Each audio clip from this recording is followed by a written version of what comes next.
Salut la grande famille, c'est encore moi Rossi Bejou. Si tu es nouveau, tu es nouvelle sur ma vidéo, faut t'abonner sur ma chaîne YouTube, ma page Facebook, Instagram, TikTok. Vous pouvez me retrouver sur les 4 plateformes et aussi je laisse mon numéro WhatsApp. Vous pouvez me contacter, on peut échanger. Bref, la famille, aujourd'hui j'ai une révélation pour nous les Ivoiriens. Ceux qui ont les oreilles, ceux qui veulent attendre la vérité, prenez vos tabourets, prenez votre chaise, regardez la vidéo jusqu'à la fin. Et écoutez-moi très bien le message que je vais véhiculer. Ne regardez pas mon accoutrement pour dire il est ceci, non. Et aussi, j'interpelle des gens qui m'envoient des messages sur mon WhatsApp et qui me félicitent et qui passent le temps à m'envoyer les liens. S'il vous plaît, arrêtez de m'envoyer les liens qui n'ont pas de sens.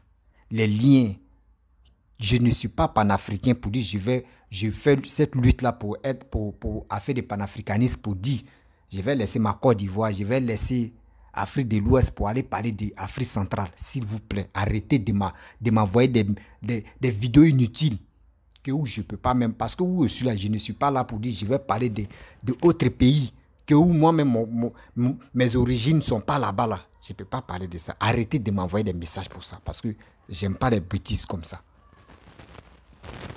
Bref, la famille, aujourd'hui j'aimerais vous révéler concernant qui a envoyé la rébellion en Côte d'Ivoire.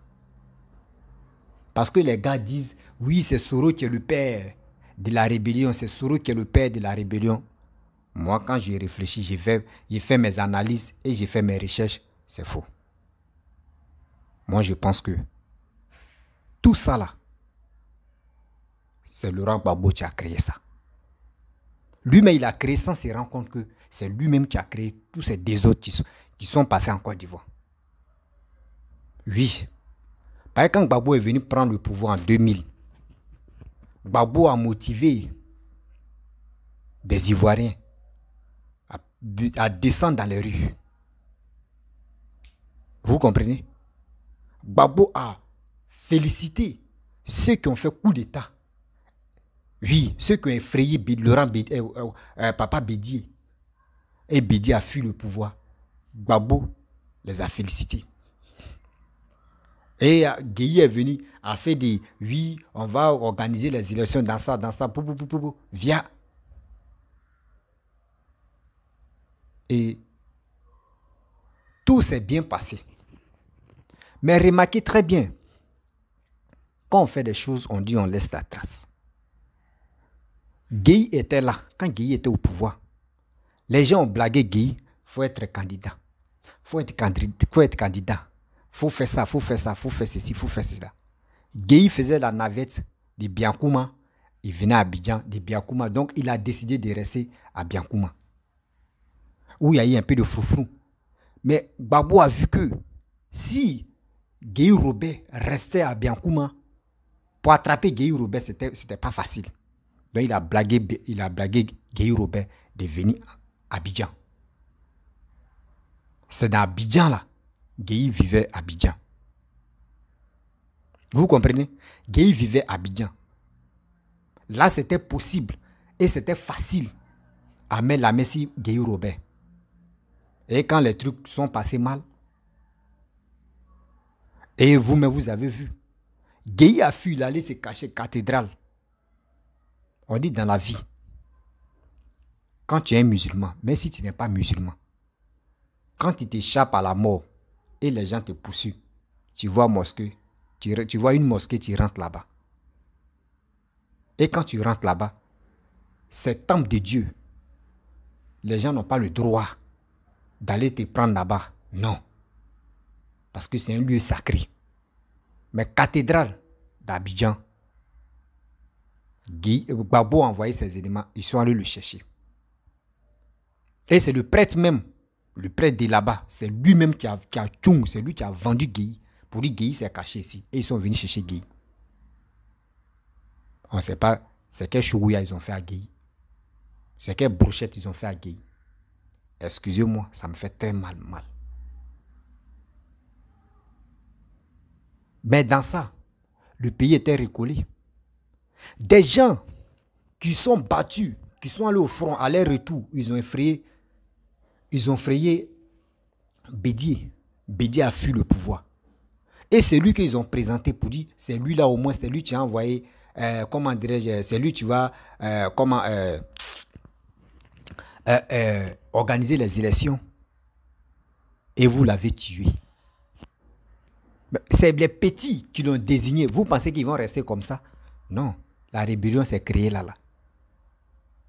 Et bien avant aussi, bien avant qu'ils vont tuer Guy, Gbagbo allait parler à Blaise pour dire le jour et prendre le pouvoir. Bien avant tout ça là va se passer, il allait voir Blaise que tout ça là, s'il devient comment dirais-je, président, les Burkinabés qui sont en Côte d'Ivoire, comme des millions de Burkinabés là, ils vont avoir les papiers ivoiriens. Encore le port de San Pedro, je vais te donner le port de San Pedro. Pour cela, les campagnes, des sorties, de ceci, de Laurent Gbagbo là, c'est Blaise qui finançait. Est-ce que vous m'attendez? C'est Blaise qui finançait tout ça là. Tout ce qui s'est passé, c'est Blaise qui finançait. Parce que Gbagbo lui a promis que des Burkinabés qui sont sur le territoire ivoirien, si Gbagbo prend le pouvoir, ils vont avoir des papiers, comme des millions de Burkinabés. Et encore, parce que au Burkina, il n'y a pas de port. Donc si les dirigeants burkinabés, ou soit les burkinabés, ils ont port en Côte d'Ivoire, eux, ils vont s'enrichir. Parce que le port de San Pedro, c'est ça que Gbagbo les a promis. Mais quand Gbagbo a pris le pouvoir, Gbagbo a changé de veste, Gbagbo a changé de visage. Est-ce que vous m'attendez? Gbagbo a changé de veste, Gbagbo a changé de visage. Il n'a pas donné port de San Pedro. Il n'a pas fait des papiers de tous les Burkinabés qui étaient en Côte d'Ivoire, leur donner les papiers, la nationalité ivoirienne. C'est pour cela, quand les petits, les hommes de confiance qui ont effrayé Bédié, et Bédié a fui le pouvoir, et celui que vous avez montré, puis ils l'ont tué, les Guéhi Robert, c'est ça, les jeunes, des IB, des Tatatan se sont révoltés, ils sont allés se former au Burkina. Parce que Blaise même lui-même n'était pas content. Parce que quand Gbagbo l'a menti, Gbagbo lui a promis des choses. Gbagbo n'a pas accepté sa promesse. Donc quand les enfants cherchaient un coin, base arrière, pour aller se former, c'est au Burkina, ils sont partis. Et quand ils sont arrivés au Burkina, mais Blaise était content. Blaise était content. Que voilà, c'est celui-là, tu m'as niqué. Moi aussi, je vais lui faire des choses. Vraiment, lui-même, il va quitter le pouvoir. Et les jeunes se sont formés. Dans ça. Là, c'est maintenant pour avoir, parce qu'il n'avait pas de côté financier. Parce que Blaise ne peut pas prendre tout son argent de contribuables de Burkina pour investir ici les jeunes Ivoiriens qui se formaient. Donc, ils étaient obligés de mentir au président libyen Kadhafi en lui disant que Gbagbo n'aime pas les musulmans en Côte d'Ivoire. Oui, la vidéo est là. Il y a un gars qui a fait une vidéo et il a parlé qu'ils sont allés voir Blaise et ils sont allés voir comment dirais-je, Kadhafi. Mais en allant là-bas, ils sont partis à Blaise Compaoré parce que ça avait Blaise. Blaise, lui, il était président. Et ils ont parlé. Kadhafi a donné combien de milliards de francs CFA. Et il a donné les armes. Il a donné les vraies munitions pour renverser Laurent Gbagbo. Mes frères et sœurs, les vidéos sont sur. À quoi ça, quand on vous dit, prenez l'appel d'écouter. Prenez l'appel de faire des recherches. Ne tombez pas dans les pastèques pour dire, lui, il est en train de crier dans la voiture. C'est sa voix que tu portes. Tu peux crier, mais c'est qui tu parles là? Est-ce que ça rentre dans les oreilles des gens? Ça peut rentrer, puis ça sort ici. La jeunesse veut mieux comprendre d'où vient cette barbarie qui se passe en Côte d'Ivoire, qu'on déteste telle personne, on déteste cette personne. Et Kadhafi a financé la rébellion. Kadhafi a financé cette rébellion. La formation s'est passée au Burkina parce que Gbagbo, avant de venir au pouvoir, ce qu'il a dit, il n'a pas honoré ça. C'est là, quand les enfants sont venus, et Gbagbo, mais on lui a interpellé pour dire, ah, il y a tes enfants qui sont là, c'est formé au Burkina. Il dit, oh, laissez-les. Quand il voit quelqu'un en train de nager là, lui il pense que son dos est caché. Oh, on voit son dos, c'est son ventre qui est toujours dans. Tout ça, là, Gbagbo a fait des proverbes. Mais lui il pensait que c'était amusement. Mais quand les jeunes sont venus, mais ils ont pris un côté.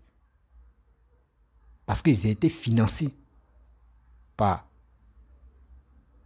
Kadhafi. Et nous tous on a vu.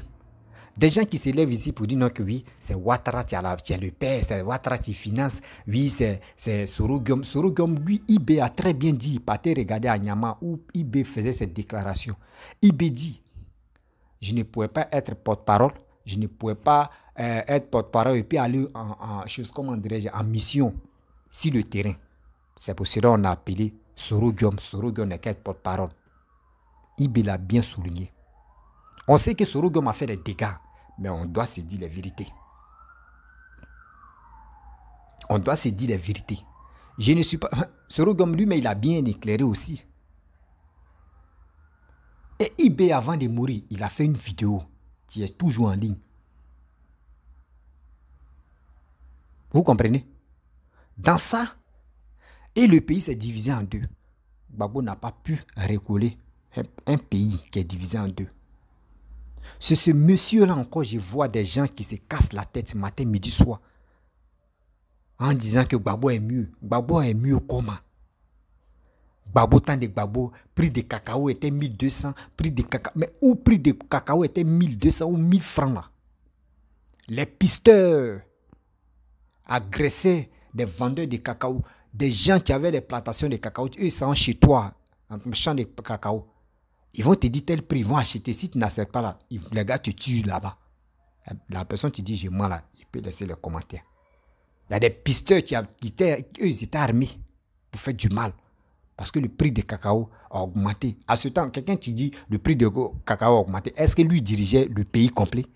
Réfléchissez très bien. Ceux qui disent tant de Gbagbo, tout était oui, le prix de cacao a augmenté. Mais est-ce que tant de Gbagbo là-haut? Le pays était recollé, ou le pays était divisé en deux. Il avait moitié du pays. Donc, je n'ai pas. Moi, je ne vois pas. On dit, voici le pays, tu es là. Et puis, tu utilises une moitié du pays. Et puis, tu augmentes le prix des trucs. Et puis, on dit, tu es fort. Moi, je trouve que tu n'es pas fort. On dit, il faut diriger un pays. Il faut diriger un pays pour voir que oui, ce gars-là, vraiment, si tu es en train, Dama Alassane, en train de diriger un pays, et puis il est en train de travailler, c'est ce monsieur, on peut dire oui, c'est un brave quai. Donc, dans ça, Blaise n'a pas digéré ça. Et les jeunes, ils ont fait formation chez lui. Ils sont venus renverser Gbagbo. Et malgré ça, ils ont divisé le pays en deux. Donc, comment dire, Soro-Guillaume était porte-parole là. C'est Soro-Guillaume qui était à l'image de tout ça là. Et les jeunes, ses frères, combattaient. Arrêtez d'accuser Alassane. S'il y a rébellion à quelque part, cherchez à comprendre qu'est-ce qui s'est passé. Parce que les jeunes Ivoiriens qui sont allés se former, eux voulaient vraiment que la paix revienne en Côte d'Ivoire. Et des gens qui viennent dans la guerre ou des gens qui viennent dans les fourfous là, eux ne voulaient pas ceux-là. Eux voulaient vraiment élection transparente. Et aussi, dans ça, parce que Gbagbo, qui est venu pour dire descendez dans les rues, descendez dans les rues pour intercepter des choses, pour qu'on puisse dire non que Gbagbo a gagné. Les jeunes n'ont pas accepté. Ils n'ont pas digéré ça. Ils sont allés se former. Où ils sont allés se former là? C'est lui-même qu'ils sont allés former chez lui. Lui-même, il cherchait occasion d'abord parce que Gbagbo l'a niqué. Donc lui, il cherchait occasion. Et puis, il a vu les jeunes Ivoiriens qui sont venus se former pour aller renverser Gbagbo. Mais il était... Ça, occasion loupée, c'est un péché. Donc, il a... Là, maintenant, Blaise a assumé. Et Blaise a fait que les gens sont formés. Et quand ils sont arrivés en Côte d'Ivoire, ils ont fait ce que les gars pouvaient faire. Grâce à ceux-là, moi je peux dire c'est grâce à ceux-là qu'aujourd'hui on a eu un bon président qui est en train de travailler pour les Ivoiriens. Si Gbagbo était toujours là, Gbagbo a fait 10 ans. Ça veut dire 5 ans, il a fait 50 km. 10 ans, il a fait 100 km. Donc si Gbagbo était là, on était dans 20 ans. Ça veut dire qu'il avait fait 200 km. On partait dans 25 ans, il avait fait 250 km. C'est ça, je vois des gens qui sont... Ils acclament Gbagbo, Gbagbo est puissant, Gbagbo est l'étoile de l'Afrique, Gbagbo est l'étoile des choses. Je laisse paragraphe là d'abord. Et je vois encore des gens qui font des vidéos pour dire, Damaye Nelson Mandela a fait prison, et il est venu, et on lui a donné présidentiel, et il a dirigé le pays. Les gens confondent. Les gens confondent beaucoup. L'histoire de Nelson Mandela et l'histoire de Laurent Gbagbo. Bien avant que Nelson Mandela, ils vont le mettre en prison là. Et Nelson Mandela n'était pas président. Mettez ça dans vos têtes. Et Nelson Mandela n'était pas président. Vous avez compris, non? Bien avant que Nelson Mandela va aller en prison, il n'était pas président. Il n'avait pas encore dirigé un pays. Il a combattu. Et les gens ont vu que lui, sa population a vu que lui, c'est un héros. Et quand il est quitté en prison, on lui a dit non, fraîchement, lui là, il a combattu. On doit lui mettre Citro. Et c'est pour cela qu'ils l'ont mis Citro. Mais Laurent Gbagbo, lui, il a géré un pays pendant 10 ans.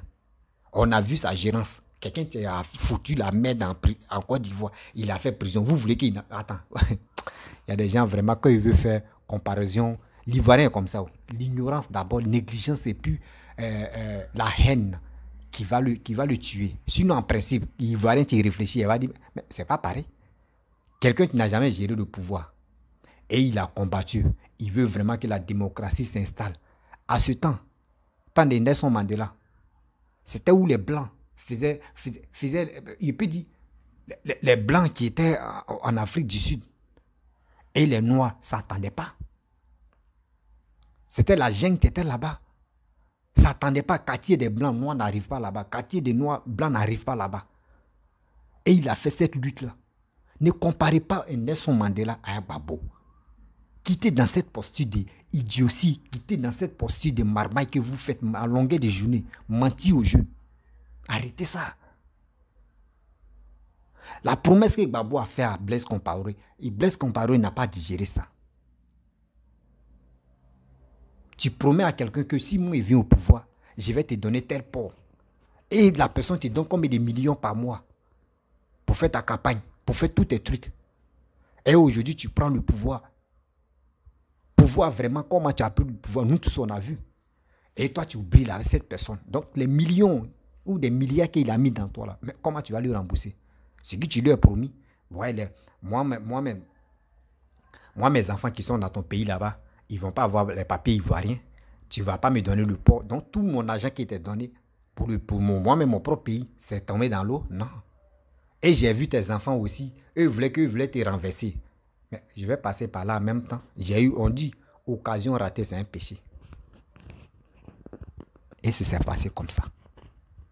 La famille, mes parents, ceux qui passent le temps à dire Alassane est le père de la rébellion, c'est parce que les gars, un jour, les gars vont vous dire la vérité. Damaye, la vérité sort dans ma bouche comme ça. C'est comme ça. Ils vont mieux comprendre. Inch'Allah, si Dieu veut que Gbagbo n'a qu'à venir au pouvoir, il peut venir au pouvoir encore. Mais ne comparez pas Nelson Mandela avec Gbagbo. C'est les deux testicules, on ne peut pas mélanger ensemble. Tu ne peux pas prendre testicules de cabri, tu vas prendre testicules de bélier et puis tu vas les comparer. Non. On ne peut pas. Non, non, non. C'est des choses que les gars passent leur temps à passer dedans. Et les gars ne disent pas la vérité. Mettre les fardeaux, ils disent non que oui, c'est Alassane. Et on traite d'Alassane burkinabé.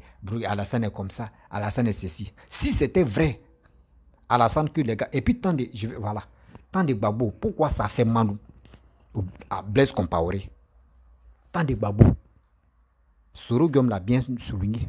Les vidéos de Soro Guillaume est là. Soro Guillaume dit, quand il y a un nom de nordistes, quand il porte boubou, quand il porte les choses, même tu as une pièce même qui est un peu mélangée comme cela là, tu es dans un problème. Tu es dans un problème avec le soldat. Vous comprenez? Tu es dans un problème. Vous pensez que ce qui se passe en Côte d'Ivoire, les gars appellent dans les pays là-bas, au Burkina ou au Mali, pour informer les frères qui sont là-bas. Et vous savez que les informations de maintenant, ça va très vite. Donc arrêtez d'accuser des gens. Cette affaire de rébellion là, Gbagbo n'a pas su gérer ce qui dégâts que lui-même il a provoqué. Et quand il a provoqué, il dit flamme de la paix. À Bouaké, quand ils ont allé à Bouaké là-bas pour dire flamme de la paix, ils ont fait là, ça n'a pas reçu. Les rebelles n'ont pas laissé les armes. Les armes que vous avez, les fusils de chasse que vous avez brûlés là, c'était inutile. Parce que les rebelles même ont vu non, que ça là, ça ne peut pas bien résister, tirer là. Donc ils ont pris, ils ont envoyé dans le conteneur, puis ils ont brûlé, on dit flamme de la paix. Sinon c'était zéro. C'était zéro. Sachez venir au pouvoir. Arrêtez de venir au pouvoir par la violence. Parce que quand il vient par la violence, c'est comme ça que tu t'en vas. C'est comme ça que tu t'en vas. À cause du pouvoir, vous avez tué des personnes. À cause de quoi? Voici maintenant 3000 morts. On ne sait pas qui a tué. On ne sait pas qui a tué. Sinon, en réalité, Soro Guillaume, c'est parce que Soro Guillaume, il est contre Alassane. Et Soro Guillaume aussi dit non, que oui, ceux qui sont autour d'Alassane, c'est eux qui ne sont pas d'accord. C'est eux qui motivent Alassane d'être méchant. Sinon, lui-même, il reconnaît que lui et Alassane, les deux Satan. Mais ceux qui sont autour d'Alassane, qui lui compliquent cette situation. La famille. Aujourd'hui, je ne peux pas, parce que quand tu es là pour expliquer tout là, c'est pas trop joli à voir. Je vais m'arrêter là. Prochaine vidéo, je vais faire une vidéo encore. Pourquoi Laurent Gbagbo ne va jamais laisser actuellement Nandi Maba? Et pourquoi il a tourné dos à Simon Gbagbo? Parce qu'il y a un moment de Djer, tu es là.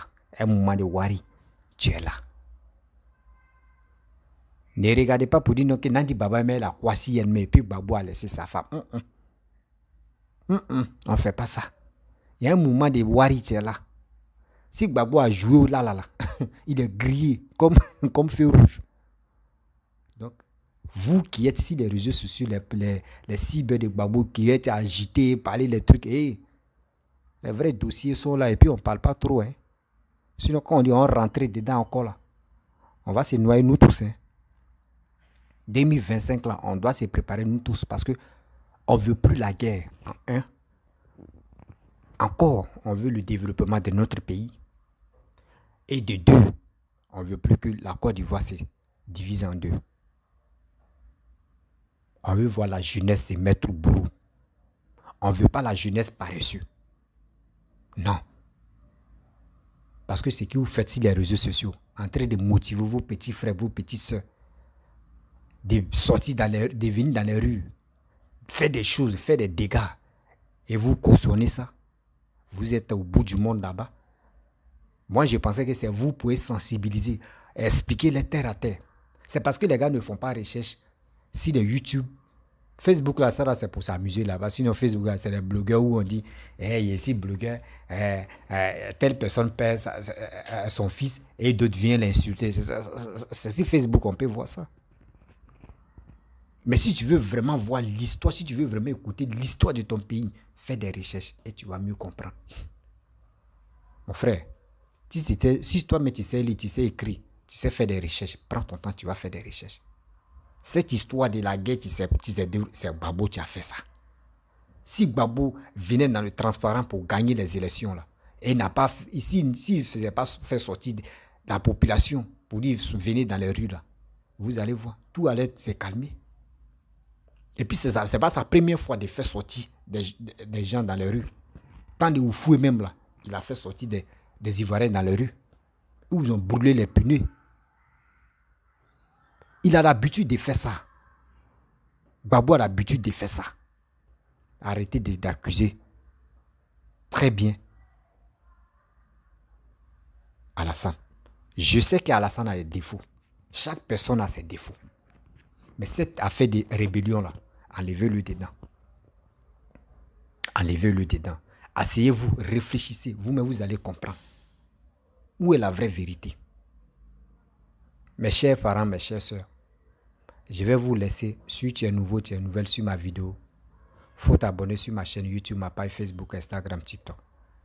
très bientôt, il y aura une révélation.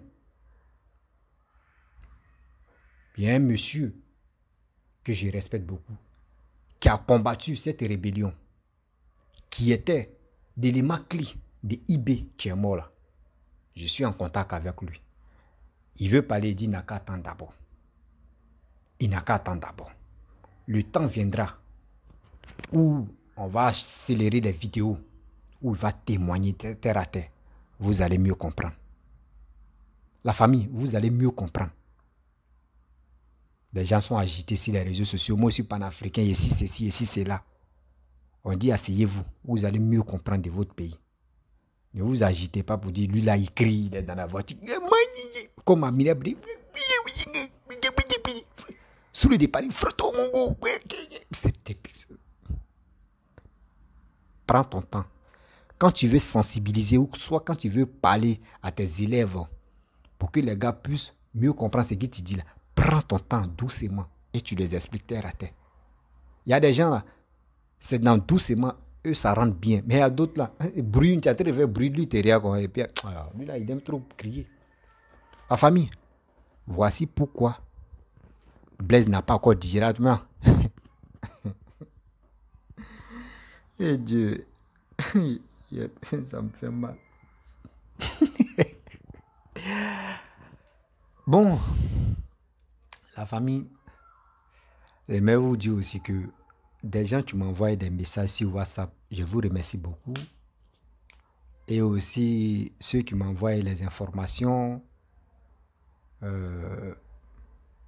concernant les autres vidéomans, je vous remercie aussi. Mais il y a des vidéos que j'aime pas. Où tu vas prendre une vidéo d'autres pays, pas Afrique de l'Ouest, Afrique centrale ou par ici, il veut parler d'Afrique centrale, c'est qu'il doit parler de Cameroun. Voilà, par exemple, c'est les Camerounais qui se jouent au dur pour dire qu'ils vont parler de la Côte d'Ivoire. Donc si c'est ceux-là, moi je ne les rate pas. Voilà. Je suis obligé de leur répondre. Mais si vous m'envoyez pour Congo, si vous m'envoyez pour Malawi, des autres pays, etc. Excusez-moi. Des autres pays, etc. Moi, je ne vais pas parler dedans parce que ceux-là, moi, je veux parler de l'Afrique de l'Ouest. Oui, je veux parler à la jeunesse de l'Afrique de l'Ouest parce que quand on va parler, ils vont dire, ceux qui sont en Afrique centrale, Afrique de tant, quand ils vont dire, mais regardez, Afrique de l'Ouest là, ceux qui sont là-bas, les pays développés, hein, Mali, Côte d'Ivoire, Burkina, Sénégal, choses comme Guinée, Ghana, tout cela, Libéria, quand c'est comme ça, c'est la fierté. Mais je vais quitter ici et puis il va aller parler d'Afrique centrale ou Afrique de quoi, ça me donne quoi. Donc si vous m'envoyez les vidéos de ça, là, je ne peux pas parler de ça. Je ne suis pas panafricain. C'est lui qui dit qu'il est panafricain. C'est lui qui peut parler de tout. Parce que lui, chez lui, il dit qu'il est panafricain. Donc, la famille, j'aimerais vous laisser. Donc, à très bientôt.